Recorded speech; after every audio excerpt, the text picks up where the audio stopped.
Estudiantes, tengan ustedes muy buenos días. El tema de hoy, o parte del tema de microbiología, titula virus. Los virus son básicamente una pequeña cantidad de material genético dentro de una cubierta. Estos virus no poseen la capacidad de reproducirse por sí solos, por lo cual no son considerados seres vivos.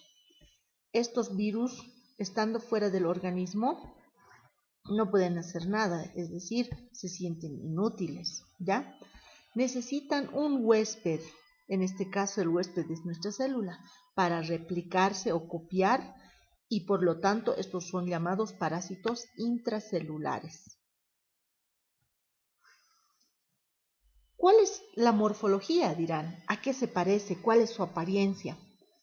Existen variados, cientos de formas de virus, de acuerdo a cómo estos han mutado, ¿no? Muchos son poliédricos o de múltiples lados. Otros tienen la forma de óvalos, puntiagudos, parecidos a ladrillos, pero sin puntas, ¿ya? Algunos son como bastones delgados y se aparecen como que cuando nos amarramos los guatitos de los calzados, parecidos a ellos se parecen. Otros son complejos y tienen la forma de cráteres lunares. Existen varios tipos de virus. Otros, por ejemplo, no tienen envoltura en su superficie externa, pero sí tienen su material genético en el interior. Otros tienen envoltura, también constan de su material genético. También se diferencian según el material genético. Algunos llevan en su interior el ácido desoxirribonucleico, otros solo llevan el ácido ribosómico en su interior. Según la simetría de la cápside o de la cubierta que les protege a los virus, unos tienen formas de poliedros, ¿ya? Tienen varias puntas, miren aquí 1, 2, 3, 4, así. A eso se llaman poliédricos, ¿ya? Otros tienen la cápside en forma de hélice, ya así, más o menos como una espiral, ¿no? Otros son complejos, como podrán observar acá, y este es un bacteriófago. Podemos también aquí observar el virus de la inmunodeficiencia humana, que provoca finalmente el SIDA, el virus del ébola, que les decía que se parecen a unos amarros de los calzados, de sus guatitos. También podemos observar el coronavirus, que tiene esta forma, el rotavirus, también sus formas. Vamos a hablar también de su estructura, cómo está formado un virus, ¿ya? Por la parte externa tiene una cubierta de fosfolípidos. Estos fosfolípidos son proteínas que le permiten que cuando un virus está cerca de una célula normal, dice que esta cubierta de fosfolípidos permite al sistema inmunitario dar una respuesta, ¿ya? Está formado de fósforo y lípidos, ¿ya? Es parecido al de la membrana celular. Posteriormente tiene una cubierta muy delgada que se llama cápsida, ¿ya? Esta es la cápsida, la de azul, y es la que va a proteger a la parte más importante de un virus, que es el ácido nucleico, ¿ya? Vamos a mencionar brevemente que los ácidos nucleicos, es decir, la estructura de un virus está formado por tres cosas, ¿ya? Los ácidos nucleicos, la cápside y lo que es la envoltura, ¿ya? Los ácidos nucleicos, aquí estoy marcando o estoy apuntando, los ácidos nucleicos pueden ser ARN o ADN, ¿ya? Pueden ser monocatenario o dicatenario. ¿Cuándo decimos que es monocatenario? Cuando solamente tiene así como un solo espiral, ¿ya? Cuando decimos que son bicatenarios, estos pueden ser doble hélice, ¿ya? Pero dice que estos sí tienen doble hélice en su interior, ¿ya? La capa externa, la cápsida, esta capita que ven acá de azulito, está formado por una membrana de la célula infectada también, por eso tiene doble rayita, una interna y otra externa. La interna va a estar protegiendo en sí al genoma humano, al genoma vírico o viral, y la externa va a estar en contacto en sí pues con membrana de la célula infectada, ¿ya? Y una doble capa de lípidos. Aquí tiene una doble capa de lípidos. Aquí, esta es la doble capa de lípidos, ¿ya? O fosfolípidos. Asociada a glucoproteínas. ¿Para qué? Para evitar que la destrucción del virus sea fatal. Es una pequeña, como una especie de grasita que le protege a al genoma, ¿ya? Esas son las tres partes que tiene un virus, son muy importantes, ¿ya? Aparte también tiene unas pequeñas prolongaciones llamadas espículas. Tipos de cápside. Las cápsides pueden tener diversas formas. Las cápsides son unas pequeñas cubiertas, hemos dicho, ¿no ve? Que muchas veces puede estar formado por la membrana del virus y la de la célula infectada, ¿ya? Se llaman a esas cápsides, se llaman capsómeros, ¿ya? Los capsómeros protegen al ácido nucleico, ¿ya? Esta tiene una especie de simetría helicoidal, que quiere decir como hélice, así como espiral, va a estar. La simetría icosaédrica. Esta tiene parecido a un tetraedro, pero esta tiene muchas puntas. Aquí tiene 1, 2, 3, ya les decía, ¿no ve? Tiene también sus capsómeros que le van a proteger al material genético que va a estar dentro. También podemos hablar de aquellos que tienen una simetría compleja. Miren, parecido a un...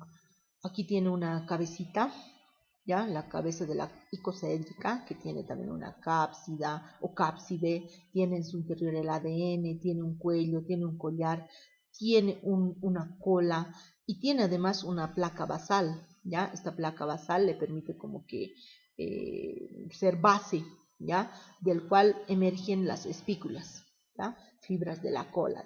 Esa es la simetría compleja. Esta es la estructura de un bacteriófago, ¿ya?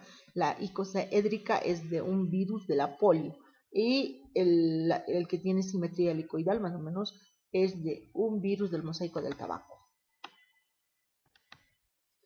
Aquí podemos observar algunos virus, ¿ya? El virus de la inmunodeficiencia humana, de la hepatitis B, ébola, vamos a hablar del adenovirus, de la influenza, virus de la rabia, un bacteriófago, el virus del papiloma humano, el rotavirus, el herpes virus. ¿Cómo es el mecanismo de la replicación viral? ¿Cómo es que un virus puede copiar tan fácilmente e infectar a todas las células? ¿Ya?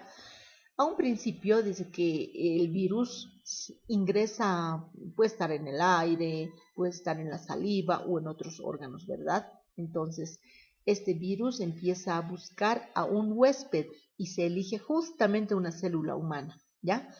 Porque fuera no puede vivir. Entonces, este virus empieza a enlazarse con la célula, empieza a fijarse, a unirse y este mismo virus se fusiona con la célula normal, en este caso mayormente con los linfocitos, los defensores de nuestro organismo, ¿ya?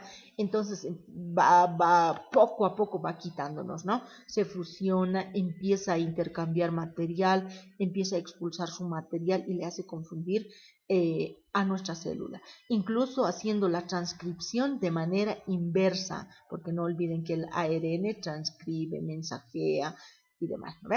Entonces hace la transcripción inversa, empieza a integrar sus materiales del virus a nuestra célula.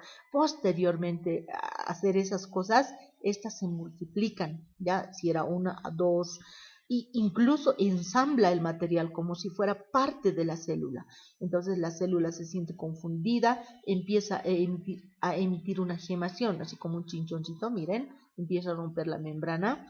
Entonces este virus, ya bien confuso como una célula normal, empieza a ser expulsado, ¿ya? Una vez que empieza a ser expulsado, este nuevo virus ya mutado, podríamos decir, empieza a buscar otro huésped, es decir, atacar a otra célula. Entonces, así sucesivamente va realizando la replicación este virus. El ciclo de replicación viral tiene dos fases, el ciclo lítico y el ciclo isolítico. El ciclo lítico se caracteriza, como ya les había dicho, como primer paso el virus empieza a fijarse. Miren, aquí hay un bacteriófago que empieza a fijarse a la membrana de nuestra célula. Posteriormente esta penetra o infecta, miren, empieza como a hacer una perforación y empieza a eliminar su material genético. Su material genético posteriormente empieza a ingresar a nuestro núcleo y empieza a hacer copias, hace un sinfín de cosas como si fuera una célula normal. Sin embargo, es un virus, ¿no ven? Empieza a multiplicarse y a copiar varios. En la fase 4, fase de ensamblaje, empieza a empacar, empieza a preparar para que del núcleo salga o de la célula salga ya preparado para ir a otra célula, ¿ya? En la fase quinta se llama fase de lisis cuando se rompe la membrana y donde se liberan el material preparado por la célula, juntamente con el virus. Este material ya es mutado, ya es infectado, podríamos decir, donde ya están listos para ir a infectar otra célula nueva. En resumen, el ciclo lítico incluye la fijación, la penetración, la fase de multiplicación, la fase del ensamblaje y la fase de lisis, ¿ya? Y nuevamente así con otra célula hace lo mismo, con otra célula y así sucesivamente. Tenemos el ciclo lisogénico, como les decía. Este ciclo lisogénico ocurre cuando el material genético viral se integra al de la célula hospedadora. Cada vez que se reproduce la célula hospedadora, lleva el virus en su propio material genético, de generación en generación. No implica la lisis de la célula hospedadora. Por ejemplo, aquí podemos observar que aquí ya el virus ha ingresado y ha penetrado aquí al núcleo de la célula, ¿no? Este pobre ha empezado a reproducir y ha dado una nueva célula con la misma característica del progenitor o de la madre. Este ha dado origen a otro, pero no se ha roto aquí su membrana, nada. Ya no ha habido lisis, no ha habido lisis celular. Entonces no se ha roto, no han expulsado C como en el anterior, como en el ciclo anterior, ¿no? Aquí lo mismo, entonces es por eso que dice que el virus va de una generación a otra, ¿ya? No implica lisis de la célula hospedadora, eso sí no deben olvidar. Vamos a mencionar aquí los virus patogénicos, ¿ya? El virus de la influenza, por ejemplo, provoca la gripe comúnmente conocida, ¿no? ¿A través de qué? Gotitas de saliva, secreción nasal y otros que nos podemos introducir a la boca. Los síntomas son fiebre, tos, malestar general. El virus del papiloma humano generalmente o donde más va a atacar es al cuello uterino de una mujer, provocándole el cáncer de cuello uterino. ¿Cómo se transmite? Por relaciones sexuales. Los síntomas son algunas de ellas, porque son varias, verrugas genitales, mal olor, secreción y demás. El virus de la inmunodeficiencia humana, llamada VIH a un principio y termina con lo que es el SIDA, ¿ya? O síndrome de inmunodeficiencia adquirida, ¿no? Se transmite por relaciones sexuales de un portador, ¿ya? ¿Cómo? Puede ser por transfusión de sangre, puede ser también que la madre durante el embarazo le haya transmitido el virus, o puede ser durante la lactancia de una madre infectada a su bebé. Los síntomas pueden ser infecciones oportunistas por microorganismos. Puede ser que en un momento me dé gripe y no me sane. Una tos me puede causar una diarrea, una infección, etcétera, ¿no? Son infecciones oportunistas que estos buscan. Aquí vemos el síndrome respiratorio agudo.